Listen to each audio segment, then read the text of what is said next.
এই মুহূর্তে বাজারকে বাঁচাতে প্রয়োজন দ্রুত হাই পাওয়ারের অ্যান্টিবায়োটিক, আর তা হতে পারে স্ক্রিপ্ট নিটিং এবং T1 পদ্ধতি চালু করা। এই নেগেটিভ ইকুইটি বা আনরিয়ালাইজড লস এর প্রভিশনের একটা স্থায়ী সমাধান করার উদ্দেশ্যে কমিশন এই সিদ্ধান্ত নিয়েছে। 2022 থেকে কিন্তু এই বাজারের মন্দাভাবটা শুরু হয়েছে। ফ্লোর প্রাইস দিয়ে যে ক্ষতিগুলি করা হয়েছে ওটার ইম্প্যাক্টটা আমরা এখনো ফেস করছি। সরকার আগে 10% প্রণোদনা দিতেন, সেটা এখন কমিয়ে নিয়ে এসছেন। সো এটা যদি আবার 10% নেওয়া হয় তাহলে আমাদের ব্যবসায়িক সক্ষমতা এবং বৈশ্বিক প্রতিযোগিতায় আমরা আরো এগিয়ে যাব। দীর্ঘ লোকসানে আটকে এখন কি করবেন? ধরে রাখবেন নাকি পরিবর্তন করবেন ডালপালা?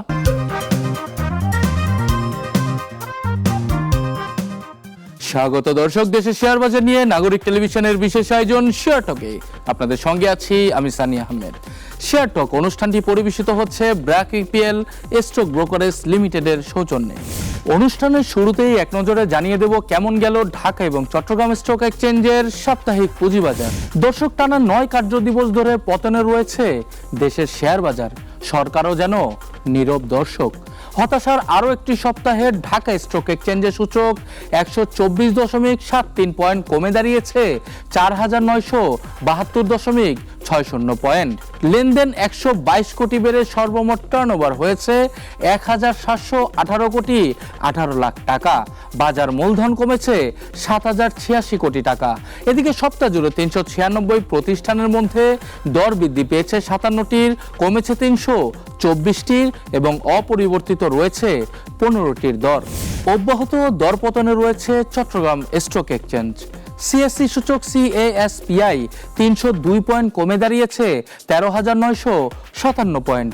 সপ্তাহ জুড়ে লেনদেন হয়েছে 27 কোটি 34 লাখ টাকা। এছাড়া 318 প্রতিষ্ঠানের মধ্যে দর বেড়েছে 55টির, কমেছে 242টির এবং অপরিবর্তিত রয়েছে 21টির দর। দর্শক, এক নজরে সাপ্তাহিক শেয়ার বাজারের অবস্থা জানার পর মার্কেট বিশ্লেষণ জানাতে আমাদের সঙ্গে যুক্ত হয়েছেন ব্র্যাক ইপিএল স্টক ব্রোকারেজ লিমিটেডের রিসার্চ টিমের পক্ষে রাকিবুল হাসান। এই সপ্তাহে টার্নওভার ছিল 343 কোটি টাকা। বিগত সপ্তাহে টার্নওভার ছিল 399 কোটি টাকা। এই সপ্তাহে টপ 5 ডিলারের মধ্যে ছিল SPCL, প্রায় 16% বৃদ্ধি পেয়েছে। এছাড়া ডোরিন পাওয়ার এই সপ্তাহে 11.3% বৃদ্ধি পেয়েছে। ডোরিন পাওয়ার মূলত 36% নিট লাভ বৃদ্ধি দেখিয়েছে। এই সপ্তাহে টপ 5 লুজারের মধ্যে ছিল বিডি ফাইন্যান্স, যা 24% হ্রাস পেয়েছে। বিডি ফাইন্যান্স এবছর কোনো ডিভিডেন্ড প্রদান করেনি এবং এর ক্যাটাগরি পরিবর্তন হয়েছে। কেপিপিএল এই সপ্তাহে 23.1% হ্রাস পেয়েছে। টপ 10 মোস্ট ট্রেডেড শেয়ারের মধ্যে ছিল ইবিএল। 23 তারিখ ইবিএল এর রেকর্ড ডেট ছিল, যার কারণে লভ্যাংশ পাওয়ার আশায় ইনভেস্টররা মূলত ইবিএল এর শেয়ার ক্রয় করেছে বলে ধারণা করা হচ্ছে। এছাড়া এই সপ্তাহে টপ 10 ট্রেডেড শেয়ারের মধ্যে ছিল ইস্টার্ন লুব্রিক্যান্ট, যা প্রায় 5 কোটি টাকা ট্রেড হয়েছে। টার্নওভার ওয়াইজ টপ 5 সেক্টরের মধ্যে রয়েছে ব্যাংকিং সেক্টর। সামনে ব্যাংকিং সেক্টরের আর্নিং ডিসক্লোজার রয়েছে, যার কারণে ব্যাংকিং সেক্টরে মূলত টার্নওভারটা বৃদ্ধি পেয়েছে।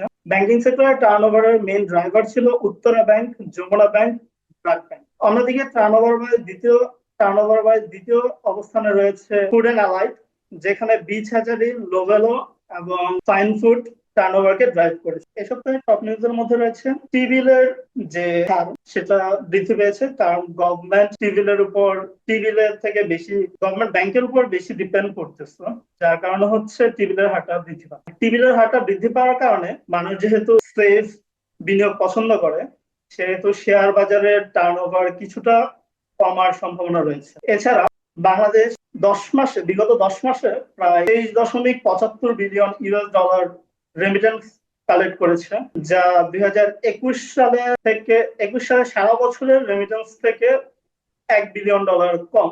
আমরা আশা করতে পারি যে এই বছর বাংলাদেশ রেমিটেন্স কালেকশনের ক্ষেত্রে নতুন রেকর্ড করতে যাচ্ছে।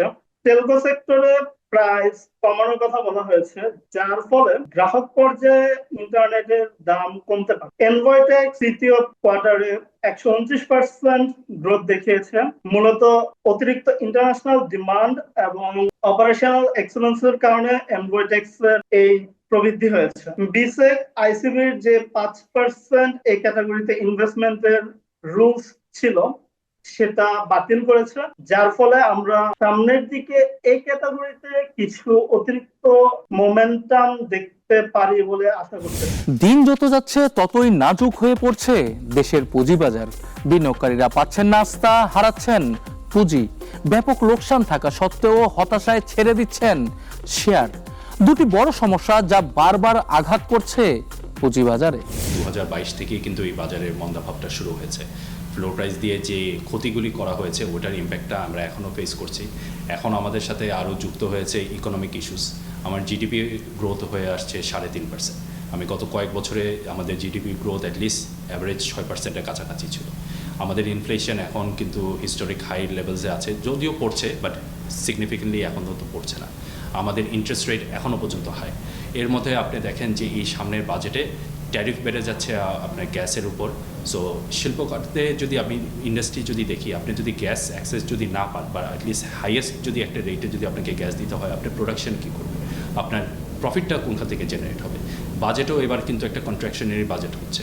সো সব কিছু মিলে আমাদের মাইক্রো ইকোনমিক সিচুয়েশন বাংলাদেশের জন্য খুবই ডিফিকাল্ট। এখন যদি আমি একটু ম্যাক্রো ওয়েতে দেখি, যদি একটু ব্রডভাবে দেখি, আপনি আমেরিকাতে দেখেন যে ট্যারিফ ওয়ারটা শুরু হয়েছে, এটা লাস্ট টাইম 1930s হয়েছিল। তখনকার সময় কিন্তু একটা ওয়ার্ল্ড রিসেশনের দিকেও যাচ্ছে। এখন ওয়ার্ল্ড যেভাবে খুবই ইন্টারকানেক্টেড, আপনার একটা বড় ট্রেডিং পার্টনার যদি আপনার উপরে একটা ট্যারিফ ওয়ার যদি ডিক্লেয়ার করে, এটার আনসার্টেনটিতে আমাদের মতন একটা ছোট দেশ, এখানে তো একটা ইম্প্যাক্ট পড়বে। সো এইগুলি হলো ইকোনমিক রিজন যে কারণে মার্কেটের খুব খারাপ অবস্থা। বাট সেন্টিমেন্টও কিন্তু একটা বিশাল বড় বিষয়। আমাদের আনফর্চুনেটলি মার্কেটে কোনো ডিরেকশন নেই, মার্কেটে কোনো অ্যাক্টিভিটি নেই। এটার কারণে কিন্তু নেগেটিভ সেন্টিমেন্ট অনেক বেড়ে গেছে। বিনিয়োগকারীরা কমপ্লিটলি হতাশ। রিসেন্টলি গত এক মাসে আমরা দেখছি অনেক বিনিয়োগকারী তাদের বিও অ্যাকাউন্ট ক্লোজ করে ফেলছে, বিকজ তারা কমপ্লিটলি ফ্রাস্ট্রেটেড। কোনো আইডিয়াই পাচ্ছে না যে আমার অ্যাকচুয়ালি মার্কেটের অ্যাক্টিভিটিটা কখন হবে। তারা যদি অ্যাটলিস্ট বুঝতে পারতো যে হয়তো মার্কেটের অ্যাক্টিভিটিটা বাড়তে পারে 2, 3, 4 মাস বা 6 মাস পরেও, তখন কিন্তু ওরা রয়ে যেত। বাট আনসার্টেনটি যত হবে, ফ্রাস্ট্রেশন বাড়বে, মার্কেট ভালো হওয়ার চান্স খুবই কম থাকে। পুঁজিবাজারের ক্যান্সার হিসাবে খ্যাত নেগেটিভ ইকুইটির স্থায়ী সমাধানে ভিন্ন উদ্যোগ নিয়েছে বিএসইসি। এখন থেকে প্রতিটি হাউসে যার যত নেগেটিভ ইকুইটি রয়েছে সেগুলোর তালিকা তৈরি করে কবে নাগাদ এই সমস্যা দূর করতে পারবে সেই কর্মপরিকল্পনা জমা দেবে নিয়ন্ত্রণ সংস্থার নিকট। এই নেগেটিভ ইকুইটি বা আনরিয়ালাইজড লস এর প্রভিশনের একটা স্থায়ী সমাধান করার উদ্দেশ্যে কমিশন এই সিদ্ধান্ত নিয়েছে। আমরা জানি যে এই ইন্ডিভিজুয়ালি স্টক ব্রোকার বা মার্চেন্ট ব্যাংকার বা পোর্টফোলিও ম্যানেজার প্রত্যেকের সমস্যা একরকম নয়। কেউ হয়তো 90% প্রভিশনিং করেছে, কেউ 5% করেছে, কেউ 20%, কেউ 50%, এরকমভাবে তারা এই প্রভিশনটা রেখেছে। কাজেই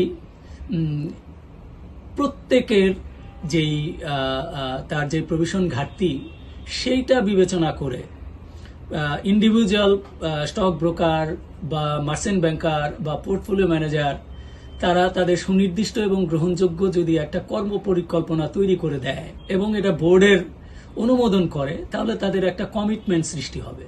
এই কমিটমেন্ট অনুযায়ী তারা তাদের এই প্রভিশন ঘাটতিটা সমাধান করতে সক্ষম হবে এবং এটার একটা স্থায়ী সমাধান হবে। সিডিবিএল এর দেয়া তথ্য অনুযায়ী বর্তমান বিও অ্যাকাউন্টের সংখ্যা 16,89,000, কিন্তু বাস্তবে 50,000 বিনিয়োগকারী ট্রেড করেন কিনা তা নিয়ে রয়েছে সন্দেহ। শেয়ার বাজারে নেই গতি, লেনদেন আটকে আছে 300 কোটির ঘরে।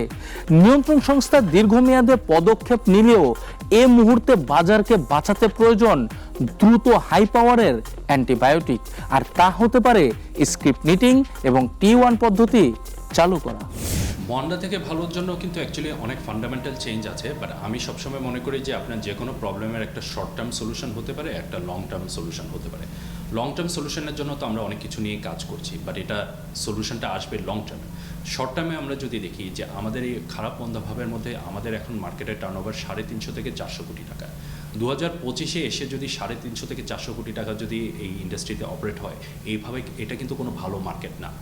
আমি আপনাকে যেটা বলতে পারি যে আমাদের যে ইন্টারনাল অ্যাসেসমেন্ট, এই 300 কোটি টাকার মধ্যে কিন্তু 70% আপনার লেনদেনটা হয় শেয়ার কেনার ম্যাচিউরিটিতে, শেয়ারটা বেচে আবার নতুন কোনো শেয়ার কেনা। সো এটা কিন্তু কোনো ন্যাচারাল ইনভেস্টমেন্ট বা ন্যাচারাল ট্রেডিং না, এটা হলো টার্গেট বেস ট্রেডিং। এটার জন্যই কিন্তু অ্যাকচুয়ালি আমি মনে করি যে এটাকে যদি আপনাকে আরও স্কোপ যদি বাড়াতে চান, আপনি স্ক্রিপ্ট নেটিং আর T+1-এ যদি আমাদের ইন্ডাস্ট্রি চলে আসে, আমাদের লিকুইডিটি পাবে। আমি উদাহরণটা যদি এভাবে দিই, আজকে ধরে নেন মার্কেট ফল করছে, বাট মার্কেটের যদি 2000 কোটি টাকার যদি রেগুলারলি টার্নওভার হতো, বিনিয়োগকারী সবাইকে এত দিশাহারা হতো না। Turnover is a very important factor. Points পড়া মার্কেটের থেকে আপনার প্রাইস পড়া সেটা হলো এক জিনিস, বাট যদি টার্নওভার থাকে, পার্টিসিপেশন যদি খুব স্ট্রং থাকে, তাহলে কিন্তু অ্যাকচুয়ালি মানুষজনের একটা আস্থা থাকে যে না, মার্কেট ঘোরার কিন্তু একটা অপরচুনিটি আছে, হয়তো বা বটমিং আউট হয়ে অপরচুনিটি এসে কিন্তু সিক করবে। সিন্স এই জিনিসটা হচ্ছে না, গত 3 মাস ধরে কিন্তু মার্কেট একটা রেঞ্জের মধ্যে রয়ে গেছে, টার্নওভারটাও একটা রেঞ্জের মধ্যে রয়ে গেছে। আমি মনে করি এখন একটা ভালো সময় আমরা স্ক্রিপ্ট নেটিং যদি রিইন্ট্রোডিউস করি, এটা আগে অনেক বছর আগে ছিল, অ্যান্ড T+1-এ যদি আমরা অ্যাকচুয়ালি অ্যাটেম্পটে নিই, তাহলে আমি মনে করি মার্কেটের মধ্যে কিছু টেকনিক্যাল চেঞ্জ করলে মার্কেটের কিছু লিকুইডিটি বাড়বে। স্ক্রিপ্ট নেটিংয়ের ডেফিনেশনটা হলো আপনি বিভিন্ন স্ক্রিপ্ট যেগুলি অ্যালাউড হবে, regulator and Dhaka stock exchange যেগুলি অ্যালাউ করবে, ওগুলি আপনি যে কোনো একটা সময় কিনে ওই দিনের মধ্যে সেল করা। এখন এটার কিছু টেকনিক্যাল ইস্যুস আছে, বাট আমরা মনে করি যে এই টেকনিক্যাল ইস্যুসগুলি এখন রিজলভ করা খুবই ইজি, বিকজ আমাদের টেকনোলজি অনেক স্ট্রঙ্গার। সো একটা বিনিয়োগকারী যদি মনে করে সে একটা অপরচুনিটি আছে, সে একটা প্রফিট করার জন্য একটা অল্প সময়ের মধ্যে, আমরা অবশ্যই ওনাদেরকে এই অপরচুনিটি দিতে চাচ্ছি। এটা দিলে আপনার টার্নওভার বাড়ার একটা চান্স আছে। আর T+1 যেটা আমরা করতে চাচ্ছি সেটা হলো যে এটার কিছু মেজর চ্যালেঞ্জেস আছে, বাট সবচেয়ে বড় চ্যালেঞ্জ হলো প্রি ফান্ডিং। অ্যাজ ইন আমাদের মার্কেটে এখন যেটা হয় যে একজন বিনিয়োগকারী হয়তোবা সে যখন অর্ডার প্লেস করে, সে তার টাকাটা কিন্তু অ্যাকচুয়ালি এক্সিকিউশনের পরে তার ব্রোকারকে দেয়। এটা আপনাকে চেঞ্জ করে প্রি ফান্ডিং মোডে আসতে হবে। প্রি ফান্ডিংয়ের অর্থটা হলো যে আপনি অ্যাকচুয়ালি অর্ডার দেওয়ার আগেই ব্রোকারের কাছে আপনাকে টাকা জমা রাখতে হবে, যেটা হল অনেকটুকু আমরা স্পট মার্কেটের সময় করি। যদি খুব ইজিভাবে বলতে চাই, আপনি যদি T+1 করতে চান, আলটিমেটলি পুরো মার্কেটকে যদি স্পট মার্কেট মডেলে যদি নিয়ে আসেন, তাহলে আপনাকে 2 দিন শেয়ার না হোল্ড করে আপনি 1 দিনের মধ্যে কিন্তু আপনি শেয়ার কিনে সেটেলমেন্ট করে আপনি পরের দিন বেচতে পারবেন। এটাতে আমরা মনে করি যে আমি যে এক্সাম্পলটা দিলাম যে 70% ট্রেড কিন্তু অ্যাকচুয়ালি এই T+2তেই কিন্তু হয়ে যাচ্ছে। আপনি ধরে নেন যদি ওই একই 70% ট্রেড যদি T+1-এ হয়, আমাদের টার্নওভার কিন্তু এই 350-400 কোটি থেকে আপনার হয়ে আসবে 600 কোটি টাকার কাছাকাছি। এটা অবশ্যই মার্কেটের জন্য ভালো। দর্শক, এবারে সেক্টর পর্যালোচনা। তালিকাভুক্ত বিভিন্ন সেক্টরের মধ্যে অন্যতম গুরুত্বপূর্ণ খাত হচ্ছে ওষুধ শিল্প। শেয়ারটকের সেক্টর পর্যালোচনার আজকের পর্বে আমাদের অতিথি নাভানা ফার্মাসিউটিক্যালস লিমিটেডের ভারপ্রাপ্ত ব্যবস্থাপনা পরিচালক ডক্টর সাইদ আহমেদ। তার কাছ থেকে জানবো কেমন যাচ্ছে বর্তমান দেশের ওষুধ শিল্পের পরিস্থিতি। বাংলাদেশের Pharma market is doing well, it's growing robust. এবং এটা আপনারা খেয়াল করবেন, যখন কোভিড হয় 2020 সালে, যখন সব ইন্ডাস্ট্রি মুখ থুবড়ে পড়েছিল, তখনও কিন্তু ফার্মা ইন্ডাস্ট্রি ভালো করছিল। এরপরে যখন আমাদের ডলার সংকট হয়েছে, অন্যান্য আরও অনেক ঝামেলা হয়েছে, তখনও কিন্তু ফার্মা ইন্ডাস্ট্রি ভালো গ্রো করে গেছে। আপনি জানেন গত বছর শেষ সরকারের শেষের দিকে দেশের অর্থনীতির অবস্থা খুবই নাজুক অবস্থায় চলে গিয়েছিল। সেই অবস্থায়ও কিন্তু আমাদের ইন্ডাস্ট্রি প্রায় 12-13% গ্রো করেছে। এবং নাভানা আলহামদুলিল্লাহ আমাদের যে হিউম্যান ডিভিশন, সেটা আমরা গত বছর 35% গ্রো করেছি। এই বছর থেকে আমরা ভেটেরিনারি ডিভিশনটাও ভালো করছি। তো সব মিলিয়ে আমি বলবো যে বাংলাদেশের ফার্মা ইন্ডাস্ট্রি বেশ ভালো অবস্থায় আছে। এবং ফার্মা ইন্ডাস্ট্রি বাংলাদেশে আপনারা জানেন যে আমাদের মোট আভ্যন্তরীণ প্রয়োজনে শতকরা 98% ওষুধ নিজেরাই উৎপাদন করে, এবং বাকি যে 2% খুব হাইটেক কিছু আছে, সেগুলো কিন্তু আস্তে আস্তে আমরা পূরণ করছি। এবং সামনে ইনশাল্লাহ আগামী 5 বছরের মধ্যে আমাদের আভ্যন্তরীণ যে প্রয়োজনের 100% ওষুধ আমরা নিজেদের থেকেই তৈরি করতে পারব। দেশে ওষুধ শিল্পের অবস্থা ভালো হলেও আমরা পিছিয়ে আছি রপ্তানিতে। কাঁচামালে রয়েছে সংকট, তার উপর প্রতিযোগিতায় টিকে থাকতে অতিরিক্ত বিপণন বা প্রমোশনাল খরচের সমস্যা তো রয়েছেই। এসব সমস্যার কারণে কমানো যাচ্ছে না ওষুধের দাম। সব মিলিয়ে ওষুধ শিল্পের চলমান সমস্যা ও সমাধান জানবো এই বিশেষজ্ঞের কাছে। যদি বলেন রোড ব্লক আছে, সেটা হচ্ছে এক্সপোর্ট মার্কেটে। এক্সপোর্ট মার্কেটে আমাদের সরকার আগে 10% প্রণোদনা দিতেন, সেটা এখন কমিয়ে নিয়ে এসছেন। সো এটা যদি আবার 10%-এ নেওয়া হয়, তাহলে আমাদের ব্যবসায়িক সক্ষমতা এবং বৈষয়িক প্রতিযোগিতায় আমরা আরও এগিয়ে যাব। এক্সপোর্ট মার্কেটে আমরা পিছিয়ে আছি, তার একটা বড় কারণ হচ্ছে আমরা অনেক দেরিতে আসলে যেগুলো রেগুলেটেড মার্কেট, নন রেগুলেটেড মার্কেটে আমরা আরও আগে থেকেই আছি, কিন্তু রেগুলেটেড মার্কেটে আমরা অনেক পরে ঢুকেছি, সেই জায়গায় আমরা হয়তো ভারতীয় প্রতিষ্ঠানগুলোর চেয়ে পিছনে আছি, কিন্তু আমি মনে করি আগামী 10 বছর এখানে অনেক এগিয়ে আসবো। দ্বিতীয় যে জায়গায় আমরা একটু পিছিয়ে আছি সেটা হচ্ছে র মেটেরিয়াল, ওষুধের যে কাঁচামাল। সো কাঁচামালের ক্ষেত্রে সরকার এপিআই পার্ক করেছে নারায়ণগঞ্জের দিকে, এবং অনেক কোম্পানি আস্তে আস্তে প্রোডাকশানে যাচ্ছে, কিন্তু এখনও যদি বলেন এপিআই পৃথিবীর তুলনায় আমরা এখন অনেক পিছনে আছি। বিশেষ করে আমি যদি আমাদের প্রতিযোগী দেশ ভারত এবং চীনের সাথে আমি যদি তুলনা করি, তাহলে আমরা এখনও অনেক পিছনে আছি। সো এই জায়গায় আমাদের আসলে আরও অনেক কিছু করার সুযোগ আছে। আর এর বাইরে আমি মনে করি যে আমাদের প্রমোশনাল এক্সপেন্সেস বা আমাদের যে বিপণনের যে খরচ, সেটা অনেক ক্ষেত্রে অনেক দেশের চেয়ে আমাদের তুলনায় দেশে অনেক বেশি, এবং এইটা যদি আমরা কমিয়ে আনতে পারি তাহলে হয়তো আমরা ওষুধের দাম আরও কমাতে পারবো এবং ব্যবসায়িক সক্ষমতায় আমরা হয়তো আরও এগিয়ে যেতে পারবো। আপনার বিনিয়োগের যদি 50 থেকে 60% লোকসান হয়ে থাকে, আপনি এগুলো বিক্রি করে শেয়ার বাজারের বাইরে কোথায় বিনিয়োগ করবেন যেখানে আপনাকে এই লোকসান দ্রুত কাটিয়ে দেবে? যদি এফডিআরও করেন, চালান ফিরে পেতে লাগবে আপনার 5 থেকে 6 বছর। বিনিয়োগ শিক্ষার আজকের পর্বে জানাবো দীর্ঘ লোকসানে আটকে এখন কি করবেন, ধরে রাখবেন নাকি পরিবর্তন করবেন ডালপালা। প্রথমত, এত বড় লস নিয়ে অন্য কোথাও বিনিয়োগ করে পুঁজি ফেরত পাওয়া যাবে না।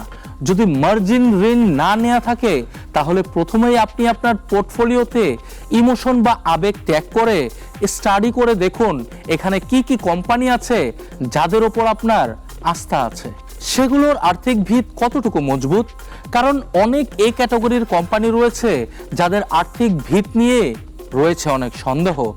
যদি মনে করেন আপনার বিনিয়োগ করা কোম্পানির ওপর আপনার ভালো ধারণা আছে, কোম্পানি কি উৎপাদন করে সে সম্পর্কে আপনি জানেন, ম্যানেজমেন্টের অবস্থা, বোর্ডের অবস্থা আপনি ভালো করে জানেন, তাহলে সেগুলো আপনি ধরে রাখতে পারেন। এগুলো থেকে ধারাবাহিকভাবে ডিভিডেন্ড পেয়ে যাবেন। যদি নতুন অর্থ থাকে, ক্যাপিটাল মার্কেটে বিনিয়োগ করার জন্য ক্যাপাসিটি থাকে, তাহলে সেগুলোকে প্রাইস ডাউন অ্যাভারেজ করুন। কিন্তু যদি নতুন বিনিয়োগ করার ক্যাপাসিটি না থাকে আর আপনার পোর্টফোলিওতে যদি অনেক খারাপ কোম্পানির শেয়ার থাকে, এখানে আপনার ধৈর্য ধরা ছাড়া কোনো বিকল্প নেই। কারণ আপনি যদি এটি বিক্রি করে ভালো কোম্পানিতে বিনিয়োগ করতে চান, তাহলে গ্যারান্টি নেই যে ওই ভালো কোম্পানির শেয়ার দর বাড়বে। সাধারণত বাস্তবে যা দেখা যায়, খারাপ কোম্পানি যেমন তাড়াতাড়ি পড়ে যায়, আবার খুব তাড়াতাড়ি উঠেও যায়।